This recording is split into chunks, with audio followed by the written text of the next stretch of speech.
বোয়ালখালীতে ট্রাকের চাকায় পিষ্ট হয়ে প্রবাসীর মৃত্যু।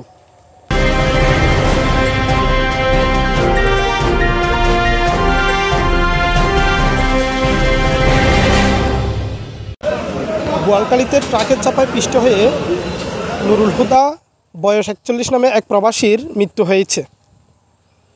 তার বাড়ি উপজেলার শাকপুরা ইউনিয়নের 1 নম্বর ওয়ার্ড পশ্চিম শাকপুরা হালেক সওদাগর বাড়ির মৃত শফিউর রহমানের ছেলে। তার এক ছেলে এবং এক মেয়ে রয়েছে বলে জানা যায়।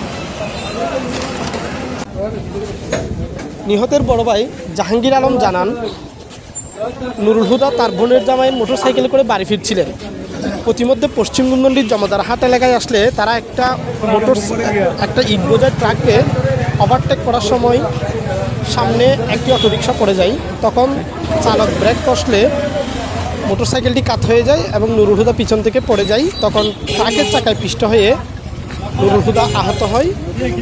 তাকে স্থানীয়রা উদ্ধার করে চট্টগ্রাম মেডিকেল কলেজ হাসপাতালে নিয়ে গেলে চিকিৎসাধীন অবস্থায় আজ বিকেল 3টার দিকে তার মৃত্যু হয়।